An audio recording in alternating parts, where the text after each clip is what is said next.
अभी गंधर्व भगवान की दिव्य ध्वनि करेगी।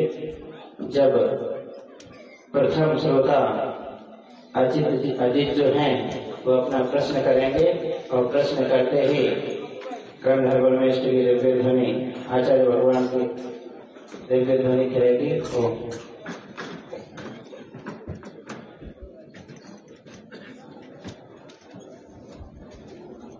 नमोस्तु नमोस्तु नमोस्तु गुरुदेव, नमोस्तु गुरुदेव। भगवान, मेरा मन में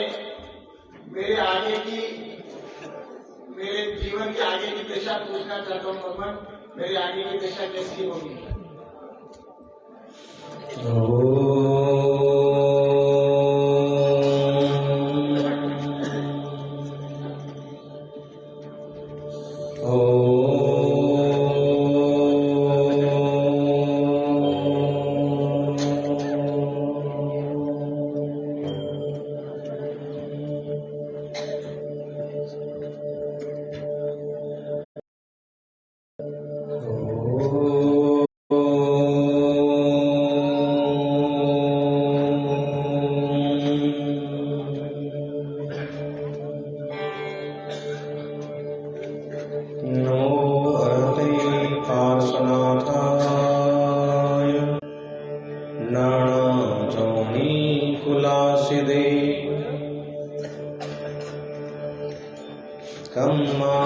कम्मेन कसायेन जीवो भवति पुरो पुरो।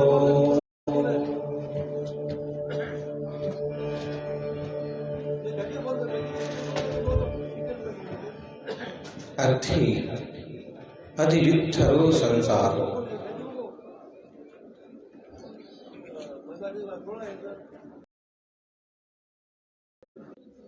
देव गई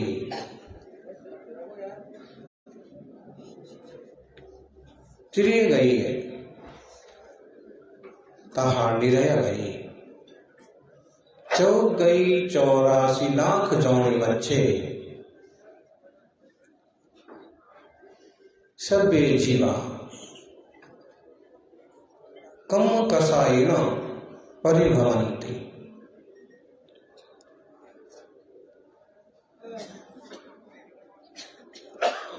जीव पौरा निगोद वासम न मुच्यन्ते।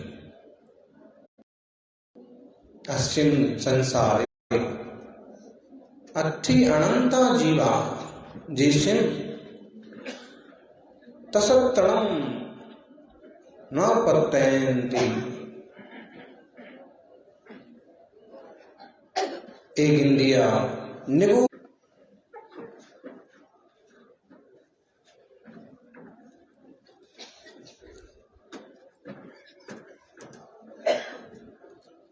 इस संसार में अनंत जीव राशि है और आज तक बहुत सारे जीव ऐसे हैं जिनने त्रस पर्याय भी नहीं पाए। एक इंद्रिय निगोद पर्याय में पड़े हुए 4 गतियों में मनुष्य गति वाले जीव हम सभी हैं। देव गति के देवता समोषण में जरूर आते हैं और वो समोषण में प्रभु की महिमा देख करके हमेशा हमेशा के लिए शांत हो जाते हैं। अपने अशांत भावों से जीव संसार में परिभ्रमण करता है। अपने कसाय भावों से जीव संसार में नाना योनि और कुलों में परिभ्रमण करता है और जब यह शांत स्वरूप की दृष्टि करता है तो भाव सागर के पार चला जाता है। चारित्र जिस रत्नत्रय को पाकर के ही जीव भाव के पार जाता है। हिंसा, झूठ, चोरी, कुशी, परिग्रह यह बहुत नुकसानदायक चरित्र है जो 5 पापों में रंगा हुआ है वह हमेशा संसार में कष्ट भोगता है, अशुभोग योग वाला है। और जिसने सारे पापों का त्याग किया है वो शुभोग योग वाला है। और जो शुभ अशुभ भाव के ऊपर उठा करके स्वरूप में लीन हुआ है, शुभो पावंती भणत मध्येषु।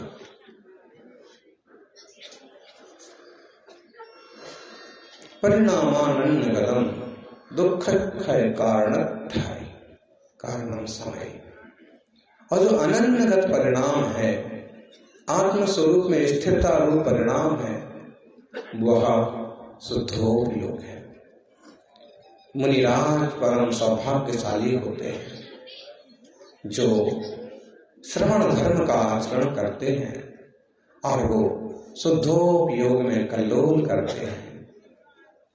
कभी शुभोग योग में आते हैं तो ऐसी मंगलकारी चर्या होती है, क्रिया होती है, उपदेश होते हैं कि भव्य जीवों का कल्याण हो जाता है। श्रावक धर्म का पालन करने वाले सदगृहस्थ भी भाग्यशाली होते हैं जिन्हें सच्चे देव शास्त्र गुरु का सानिध्य मिला है और वे चौथे पांचवें गुणस्थान की यात्रा करते हुए आगे बढ़ने का उद्यम करते हैं। लेकिन बहुत कम जीव हैं जो पहले गुणस्थान से आगे जाएं। मिथ्यात्व गुणस्थान में अनंत जीव राशि है। साधन मिश्रा में बढ़ते हुए पढ़ते हुए बहुत थोड़े जीव हैं। असंज्ञ, देश संज्ञा, प्रमत्त संज्ञा, अप्रमत्त संज्ञा, अबोधकरण, अनिवृत्तिकरण, सूक्ष्म सांप्राय, उपशांत मोह, क्षीण मोह, सहयोग के लिए और अयोग के लिए, इन 14 गुणस्थान की यात्रा करके जो लोग के अग्रभाग पर पहुंचे हैं, परिपूर्ण शुद्ध हो गए हैं, वो सिद्ध परमेष्ठी कहलाते हैं। सच में वही भगवान है। दुनिया में लोगों ने देवताओं को भगवान मान लिया। जिनके पास जरा सी शक्ति हुई, जिनने जरा सा तमाशा दिखाया कि लोग धूप चंदन बत्ती लेकर के उनकी पूजा करने लगते। अहो ज्ञानी, केवल एक भाव का मत सोचो।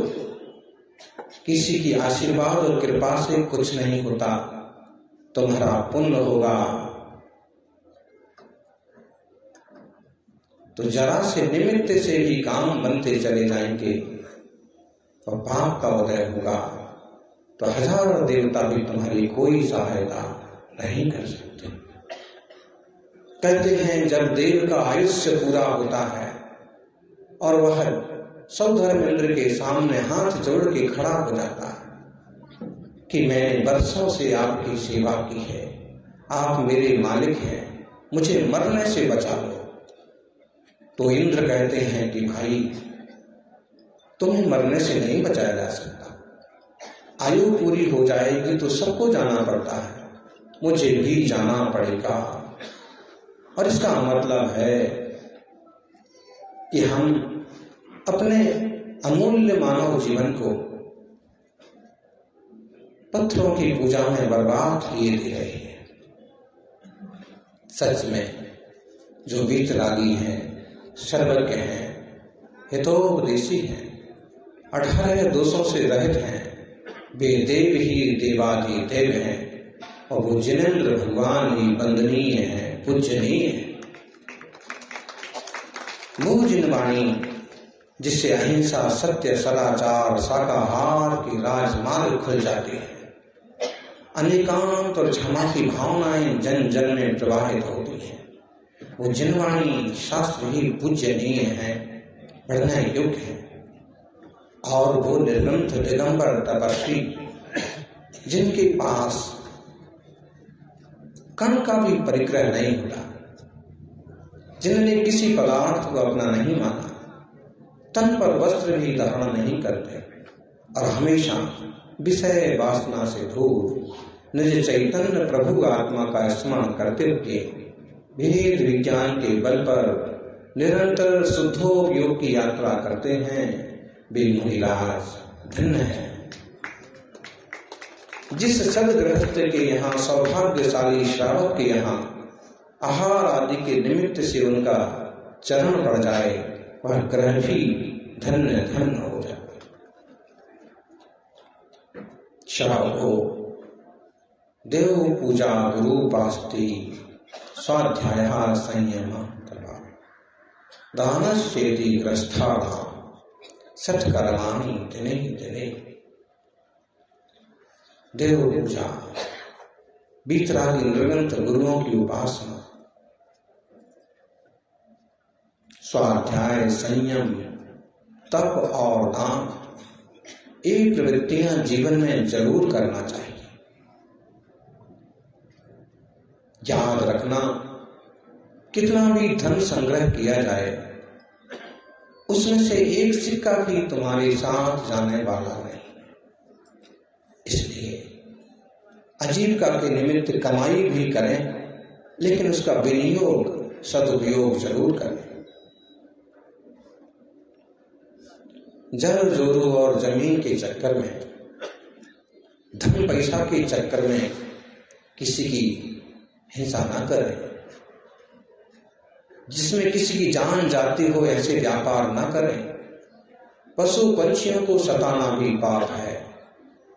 इसलिए वो काम करना जिससे परिवार का पोषण हो और पाप कम से कम न हो। जदम चरे जदम चिट्ठे जदमासे जदम शरे जदम गुंजित भाषे जदम पावम न बंधई। अहो आत्माओं, प्रभु कह रहे हैं आप सब जीव आत्मा हैं। पशु पंछियों की पर्याय में भी जो हैं वो भी सब चैतन्य आत्माएं हैं। हम पुण्य के उदय से आज इंसान के चोले में हैं। जैन हैं, ब्राह्मण हैं, क्षत्रिय हैं, ये सब बातें बाद की हैं। सच्चाई ये है कि हम सबसे पहले चैतन्य आत्मा है और हमें अपनी आत्मा को निखारना है तो भगवान के मार्ग पर चलना ही होगा। भगवान की वाणी को समझ करके मुनिराजों से सम्यक मार्गदर्शन पा करके आत्म कल्याण के रास्ते जुट जाना ही बुद्धिमानी है। कौन से कुल में जन्मे हो, कौन से गोत्र में पैदा हुए हो, कितने पिछड़े वर्ग में हो, कितने अगड़े वर्ग में हो, इसकी फिक्र मत करो। सही मार्ग को समझ के सही पुरुषार्थ करो। कभी ना कभी तुम्हारा आत्मा भी परमात्मा जरूर बनेगा। प्रभु पार्श्वनाथ, एक जन्म वह था जब हाथी जैसी पर्याय में थे। दूसरा जन्म वो हुआ जब देवता की पर्याय में पहुंचे। अगला जन्म वो हुआ राजा बने, राज त्याग के मुनि बने और फिर स्वर्ग गए। और ऐसे 10 भावों की यात्रा करके अनंत भावों का समापन करके वो आज भगवान की श्रेणी में विराजित है और पार्श्वनाथ प्रभु के रूप में आप सबको मंगलकारी दिव्य ध्वनि का पान करा। प्रभु मुख से नहीं बोलते हैं, ओंकारमयी दिव्य ध्वनि को गंधर्व मुनिराज झेलते हैं और फिर सबके पास, आम जनता के पास भेजते हैं। ऐसा गजब का प्रभाव है कि 10 अष्ट महाभाषा समेत लघु भाषा 7 सशत सुचेत सुस्याद बाद में सप्त भंग गणधर गुंथे 12 सुअंग। और वह जिनवाणी के मंगलकारी वचन मुनिराज बहुत आसानी से हमें समझा रहे हैं। जिनने अपनी इंद्रियों को, कसायों को, वासनाओं को जीत लिया है वो जिन कहलाते हैं, और जिन भगवान की जो पूजा करते हैं वो जैन कहलाते हैं। इस मायने में कोई भी व्यक्ति मांस शराब का त्याग करके, नशे का त्याग करके जैन बनने की भावना कर सकता है। जैन जैसे गुणों का अनुसरण करके अपने अनंत संसार को समेट सकता है। अरे भाई, इंसान तो छोड़ो, सही मार्ग पर लग जाए तो जानवर भी जिनवर बन सकता है। जानवर में भी तो आत्मा है। अब बात ये अलग है कि वो हमारी तरह बात नहीं कर पाते, क्यों? उनकी मुख की रचना, उनकी जीभ की रचना ऐसी है कि वे हमारे जैसे अक्षर नहीं बोल सकते। कभी भी बेजुबान प्राणियों को तकलीफ नहीं देना और किसी गरीब कमजोर इंसान को नहीं सताना। अहो ज्ञानीनो चैतन्य स्वरूपाचा ध्यान करा, स्वतः जाना तुम्ही चैतन्य आत्मा आहे। हा भाव अनंत भावाचा क्षय करण्यासाठी मिळाला आहे। म्हणून या भावाचा सदुपयोग करा। लक्षात घ्या, काही तर तुमच्या सोबत जाणार नाही। म्हणून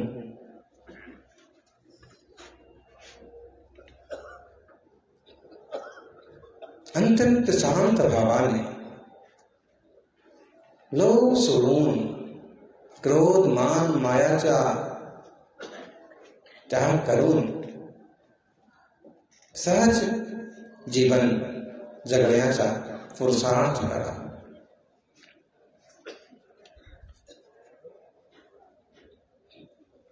मी पण परमात्मा हो सकतो।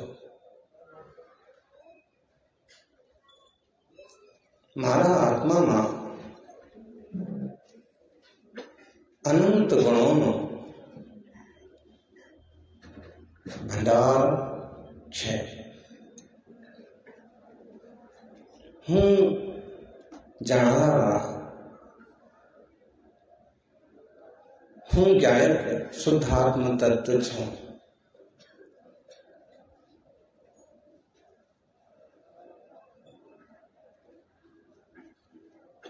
मानुष भाव अत्यंत कीमती है।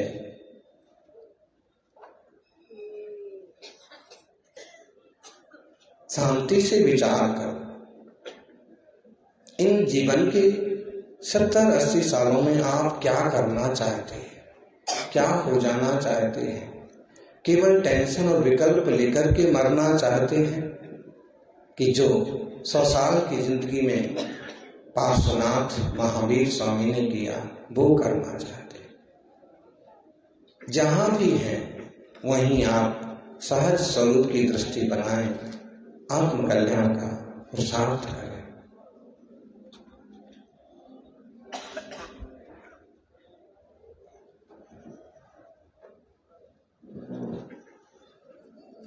प्रतिमान योग, करणान योग, चरणान योग और द्रव्यान योग, जिनवाणी के 4 अंक, 4 विभाग जीवात्माओं के लिए चारों गतियों से छुटकारा दिलाने में अत्यंत कारणभूत है। द्वादश अंक का सार 6 द्रव्य, 7 तत्व और 9 पदार्थ यह है अभ्यास करें और अपनी चेतना की स्वरूप को पकड़ करके, जीव को पकड़ करके जड़ से दूर हों, अजीव, आश्रव, बंध, संबर, निर्जला और मोक्ष, जीव से लगा करके ये 7 तत्व प्रयोजनभूत हैं। इन प्रयोजनभूत तत्वों को समझ करके सभी पूर्ण शुद्धि की यात्रा की ओर बढ़े, ऐसी प्रभु की सदीक्षा।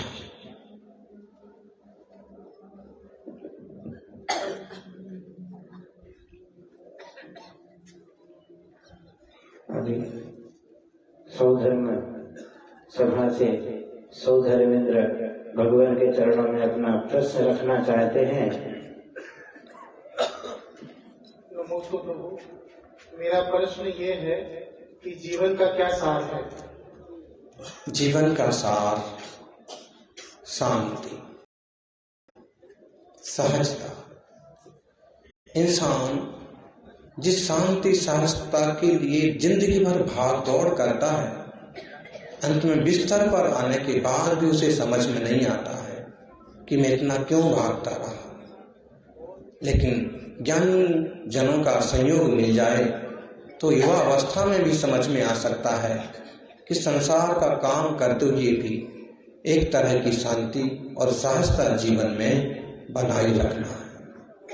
जीवन का सार है सहजता, और जो सहज होगा वो आत्म तत्व का ज्ञाता होगा।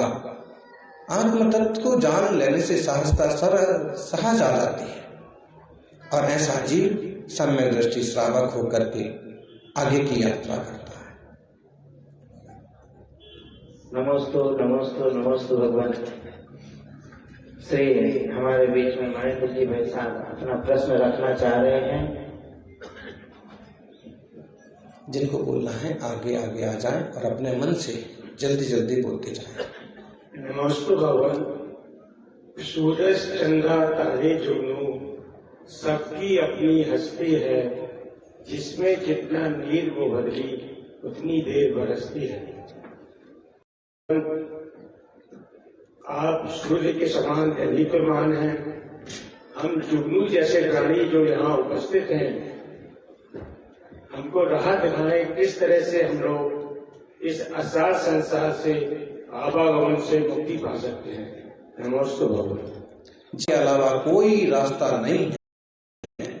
इसलिए जो सूर्य के समान तेजस्वी हैं, ऐसे मुनिराज, और जो दीपक के समान ओजस्वी हैं, ऐसे श्रावक मिल करके जिन शासन की धर्म ध्वजा को पूरे विश्व में लहराएं, यही मंगल आशा।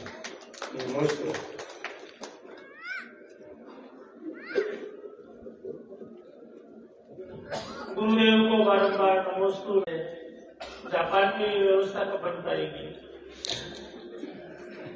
धर्मात्मा श्रावक जहाँ जाते हैं वो वहां जाकर के भी मंदिर बना लेते हैं, अपने भगवान को भी वहां स्थापित कर लेते हैं। जिस जमाने में जहाज से यात्रा होती थी, उस जमाने में भी श्रावक अपने चैत्यालय साथ लेके जाते थे, और यदि वहीं बस गए तो वहीं चैत्यालय बना लेते थे। और एक जमाना वो था कि जहां जहां भारत की धरती जुड़ी है या भारत से जहाज जुड़ते थे, वहां सब तरफ जैन शासन की प्रतिष्ठा थी, जिनालय थे, जिन मंदिर थे। कंबोडिया, इजिप्ट, इथियोपिया, ऐसे देशों में आज भी उसके चिन्ह हैं। नेपाल, पाकिस्तान में तो अभी भी टूटे फूटे कई मंदिर पड़े हैं। तो केरला में ढेरों जिनालय हैं, लेकिन कोई देखने वाला नहीं है। तो ये सारी बातें हैं। फिर भी जहाँ सुश्रावक जाएंगे वहाँ कोई ना कोई चैत्यालय, कोई ना कोई मंदिर बनाएंगे। और दिगंबर मुनिराज ना जाएं तो कोई और अच्छे त्यागी वहाँ जाके धर्म की प्रभावना करेंगे। ये स्वामी नमोस्तु नमोस्तु नमोस्तु। पांचना प्रभात लोग के नाथ हैं, इतने प्यारे हैं, इतने अच्छे हैं। भगवान ने संसार के अंदर दुख पीड़ा गरीबी क्यों दी भगवान? ये बात समझ लेना बहुत जरूरी है। लोग ऐसी बात करते हैं कि भगवान ने संसार बनाया है। क्यों बनाएंगे? भगवान संसार नहीं बनाते हैं। जीव अपने विकारों से, अपने कसायों से खुद अपने संसार की रचना करता है। अगर कोई शादी ना करना चाहे, ब्रह्मचर्य लेकर के आत्म कल्याण करना चाहे, तो उसका जीवन कितना अच्छा बन जाएगा। लेकिन वो इतना झेल नहीं पाता। उसे लगता है कि कोई तो चाहिए, कोई दूसरा तो होना चाहिए, एक परिवार बनना चाहिए। और जब ऐसा सोचता है तो परिवार बनता है, बच्चे आते। पहले तो उसको उस गृहस्थी में घुसना नहीं था। घुसा तो इस तरह की समझदारी, इस तरह का प्रज्ञा, इस तरह का विवेक, इस तरह की आत्मीयता होना चाहिए थी कि जो लोग जुड़े मिलजुल के रहें। लेकिन उलझने पैदा कर करके और फिर क्लेश करना किसने किया? भगवान क्यों करेंगे? भगवान तो चाहते ही नहीं कि कोई दुखी रहे। इसलिए तो सबके कल्याण के लिए उन्होंने उपदेश दिया है कि कल्याण का मार्ग है, लोगों का धर्म पालन करो या मुनि राजों का धर्म स्वीकार करके पूरी तरह से महाव्रतों को लेकर के भाव के पार चलो। क्योंकि जब तक मोह आदि कर्म है तब तक कष्ट है, दुख है। और मोह मिट गया तो कष्ट और दुख। हमारे ही घर दिखता है, थोड़े दिनों पहले दादाजी मर गए, फिर पिताजी मर गए, भगवान भी अंधा ये वो। अगर उसे ये समझ में आए कि भगवान सर्वज्ञ है, सर्वदर्शी है, वीतरागी है, भव के बंधन से मुक्त है, वो तो अपने में परिपूर्ण है, ना वो बना रहे हैं ना मिटा रहे हैं हमारे क्लेशों का, हमारे कष्टों का। जब एक अच्छा इंसान किसी को दुखी नहीं होने देना चाहता है तो सबसे अच्छा भगवान किसी को दुखी क्यों करेगा? और जब किसी को दुखी नहीं करेगा तो किसी को सुखी भी क्यों करेगा? वो अपने दम से सुखी हो, दुखी हो। किसान ने खेत में बीज बोए हैं, अब चाहे अंगूर के बीज बो करके अंगूर की खेती उगाएं। ये जुड़े रहो किससे? धर्म ध्यान से। तो भगवान नहीं करते हैं, हम करते हैं। हम अपने उस बच के सही मार्ग पर बढ़े। हे प्रभु, हे नाथ, नमोस्तु नमोस्तु नमोस्तु। मेरा ये प्रश्न है, ये कर्म बंध क्या होता है? कर्म बंध का मतलब है कि एक वो व्यवस्था जो हमारे भावों से हो कि इनने ऐसा किया था, इनने ऐसा बोला था। ऐसे ही हमारी आत्मा जो है वो ज्ञान दर्शन स्वभाव वाली है। लेकिन हमारा मन या जैसे एक्शन करते, जैसे जैसे विचार करते हैं, हमारा कैमरा हमेशा चालू है। हर पल शुभ अशुभ, अच्छे बुरे कर्मों का श्रवण हो रहा है। एक सीमा के बाद जैसे इस पिक्चर को देखा जा सकता है, वैसे एक समय के बाद शासन का अनुसरण करने वाले 8 अरब लोग हो जाएंगे। जो समझेगा वो समझ जाएगा कि ये बात सच्ची है, हम कहां भटक रहे। हमारी जिम्मेदारी हमारी है। कई बार तो माँ बाप भी मना कर देते हैं, बेटा खराब निकल गया है, अखबार में लिख देते हैं, बेटा हमारा नहीं है, जो भी उधार देवे वो जाने, नशा करता है, जुआ खेलता है, जो भी उससे रिश्ता रखे वो जाने, मेरे पास ना आवे। फिर भगवान इतनी सारी दुनियादारी की जिम्मेदारी लेकर के पागल नहीं हो जाएगा? इसलिए सब अपने अपनी समझदारी से काम करिए। ये महावीर स्वामी का जो कर्म सिद्धांत का मार्गदर्शन है बहुत जबरदस्त है कि शुभ और अशुभ कर्म अपने शुभ और अशुभ परिणाम से होते हैं। और मुनिराज न शुभ करते हैं न अशुभ करते हैं, वो ध्यान में डूब जाते हैं तो सारे कर्मों का नाश करके परमात्मा बन जाते हैं। परशुनाथ भगवान का उत्सर्ग देख रहे थे आप, कितना उपद्रव किया, उनने इतना सा भी जवाब नहीं दिया। जितने सारे खोटे कर्म थे, विचार थे, विकार थे, सब झड़ गए और वो 7वें दिन अनंत परमात्मा परशुनाथ बन गए। और अब वो देवता क्या, सारे देवता उनकी पूजा में लगे। नमस्ते भगवान, नमस्ते भगवान। मैं मराठी।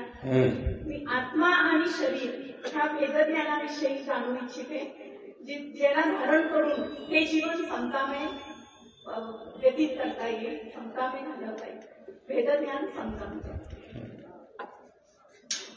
लक्षात घ्या, दोघांची लक्षण भिन्न भिन्न आहे। जीवादजीवमिति लक्षण तो विभिन्न, ज्ञानी जनोनुभवति सर्वमूल्य संतम, अज्ञानिनो निर्वदीत विजंभतेयम, मोहस्तु तद्वत् कथम बत नानतीति। जीव और अजीव के लक्षण भिन्न भिन्न है। जीव का लक्षण जड़ है, जीव का लक्षण चेतन है, अजीव का लक्षण जड़ है। जीव का लक्षण जानन है, अजीव का लक्षण स्पर्श रस गंध वर्ण है। मतलब जो आंखों से दिखता है वो सब अजीव है, जड़ है। जो वेदन में आता है ज्ञान, दर्शन, सुख, आनंद, वह मेरा है। जड़ की प्रवृत्ति छोड़ करके सहज चैतन्य ज्ञान स्वभाव में रमा जाए तो सहज जीवन का आनंद आना प्रारंभ हो जाएगा। हे त्रिभुवन तिरचुड़ामणि, हे जगत प्रभु, हे तीर्थंकराधिपति, आपके चरणों में सादर नमोस्तु करता हूँ। हे प्रभु, इस भरत क्षेत्र में जयपुर नगरी के पास में एक बाड़ा नगरी है, जहाँ पर छठवें तीर्थंकर पद्म प्रभु भगवान साथी से विराजमान है। दुखी जनों के दुख दूर करने वाले हैं, भूत प्रेत की बाधा को दूर करने का अतिशय रखते हैं। ऐसी नगरी में हे प्रभु, आचार्य सुरेश सागर जी गुरुदेव जो चतुर्वेदी संघ के अधिनायक हैं, चारित्र के शिरोमणि हैं, उन गुरुदेव की शीतकालीन वाचना का लाभ क्या उस पवित्र क्षेत्र को मिलेगी? ये सभी दृष्टिगण और सभी यहाँ पर मुझे निवेदित करने के लिए भेजा है, क्या गुरुदेव की ऐसी सानिध्य उस क्षेत्र को मिलेगा? निष्पयी निर्ग्रंथ मुनियों का सानिध्य तो कहीं भी मिल जाता है और मिलना चाहिए, लेकिन जो लोग मुनियों से बहुत ज्यादा कामना रखते हैं उन लोगों को लाभ आसानी से नहीं मिल पाता है। मुनि संघ की सेवा की भावना हो तो कहीं भी लाभ मिल जाए, लेकिन मुनि संघों से आमदनी की इच्छा हो तो कठिन हो जाता है।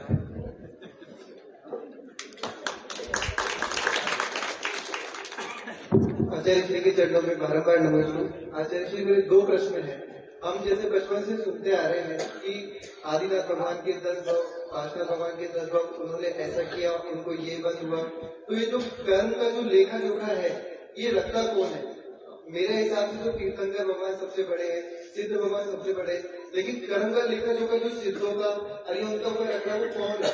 क्या वो हम खुद ही हैं या फिर कोई अपना अपना बैंक है, अपना अपना खाता, जो भी जैसा काम करेगा वैसा ही फल पाएगा। दूसरा प्रश्न यह है कि जैसे हम मंदिरों में जाते हैं, प्राचीन मंदिरों में हम जाते हैं, तो वहाँ पे कई बार ऐसा देखने को मिलता है, शिलालेख होता है या फिर प्रतिमा जी में प्रशस्ति होती है, वो हम लोग तो पढ़ नहीं पाते क्योंकि उनकी जो लैंग्वेज होती है वो ब्राह्मी होती है, प्राकृत होती है या कुछ लोकल लैंग्वेज होती है। अब हम लोग जो स्कूल जो हमारे हैं वो हिंदी मीडियम है, इंग्लिश मीडियम, वो हम पढ़ नहीं पाते। आपने पढ़ना सीखो, बैठो। आगे जैसे बच्चों को सिखाना हो, हमें हमारे बच्चों को सिखाना, तो क्या उसका सिखाओ, सीखो। इसका उत्तर इतना ही है कि वो भाषाएं सीखो, लिपियां सीखो, लैंग्वेज सीखो, सारे लेख पढ़ करके आओ, फिर उसमें कुछ कमी दिखे तो प्रश्न पूछो। सीखने का उपाय तो सीखना ही है, और क्या करेंगे? उस समय वो लिपि थी, वो भाषा थी, वो लैंग्वेज थी, इस समय ये आ गई है। 300 साल पहले अरबी थी, उर्दू थी, अंग्रेजों के आने पर अंग्रेजी का बहाल हुआ, पारसी का एक तमाशा चलता था, तो एक ठीक है। आज हिंदी देवनागरी है, कन्नड़ में चले जाएंगे तो कानड़ी है। अपने मन का प्रश्न पूछना, ये पर्ची पुर्जा हाथ में से निकालो। 2-3 मिनट और हैं बस। जिनकी पर्ची है वो बोलने में अगर अपन किसी के साथ अच्छा करें फिर भी अपने साथ बुरा व्यवहार हो तो अपन क्या करना चाहिए? सबकी यही तो सोच है कि हम सबके साथ अच्छा करते हैं और हमारे साथ बुरा होता है। अब तुम्हारी सोच ये है तो ऐसे ही होगा। ये सोचो ना मैं सबके साथ अच्छा कर रहा हूँ, मेरा भी कहीं ना कहीं अच्छा ही हो रहा है। हो सकता है कुछ और खराब होने वाला हो, लेकिन मेरे इन अच्छे कर्मों का फल है कि मेरे साथ कुछ तो अच्छा हो रहा है।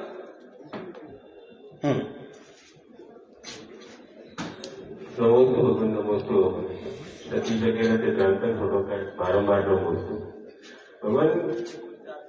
सारा जग जानता है दिगंबर साधु में ऐसी कौन सी शक्तियां विराजमान है और कौन कौन कितनी शक्तियां विराजमान है जो सारा जग उनके चरणों में नतमस्तक हो रहा है। नमोस्तु। इस युग में तो कितनी सी शक्तियां हैं। वास्तव में मुनियों में तो ऐसी अपूर्व शक्तियां हुआ करती थी कि सारा लोग जिन शासन का अनुसरण करने लगता है। नमोस्तु भगवान, नमोस्तु भगवान, नमोस्तु भगवान। भगवान पंचम काल में महिलाओं को घर की घर गृहस्थी का और बाहर का दोनों ही जिम्मेदारी निभानी पड़ती है और दोनों ही जिम्मेदारी निभाते निभाते को कुछ धर्म के का जो समय मिलने वाला होता है वो उसमें कमी आ जाती है। तो गुरुदेव आपसे भगवान आपसे जानना चाहते हैं कि इस समय महिला कैसे अपने आप को व्यवस्थित कर घर का काम करते करते भी धर्म ध्यान हो सकता है। जब आटा गूंथते हैं तो ये विचार करो कि ऐसे ही कर्म का बंध इकट्ठा होता जाता है, गुथ जाता है। जब गेहूं बीनते हैं, छानते हैं तो विचार करो कि जैसे गेहूं और कचरा अलग कर रहे हैं, ऐसे ही कर्म और आत्मा को अलग अलग करना है। जब सबको भोजन परोसते हैं तो विचार करो कि यदि कोई त्यागी व्रती मुनि आ जाते तो मैं उन्हें भी आहार कराती। तो घर का काम करते करते भी थोड़ा थोड़ा धर्म ध्यान हो सकता है। बड़े बुजुर्गों को खिला पिला करके उन्हें शांत करके और उनके काम में लगा दिया तो एक बड़ा धर्म का काम हो गया। चलिए ओम। गणधर भगवान को प्रथम श्रोता 60,000 प्रश्न पूछता है। उन 60,999 प्रश्न हो चुके और आज का अंतिम प्रश्न। पंडित जी को गिनती भी नहीं आती। हे भगवान, नमोस्तु नमोस्तु नमोस्तु। हमारे गांव पाड़वा की जैन मंदिर की प्रतिष्ठा आपके सानिध्य में कब संपन्न होगी? जरूर होगी, जल्दी होगी। नमस्ते भगवान। हे परम पिता परमेश्वर आपके चरण में बारंबार नमस्तु। हे भगवान, मेरा प्रश्न है कि वर्तमान में जो अंधविश्वास और लोक मूर्ता और जो प्रथा प्रचलित है उनको दूर करने का क्या उपाय है? कैसे इसे दूर करे और ताकि सबके मन में शांति और धर्म का वातावरण बने रहे? जिन शासन की प्रभावना की जाए, गीत संगीत के माध्यम से लोगों को समझाया जाए, ऐसा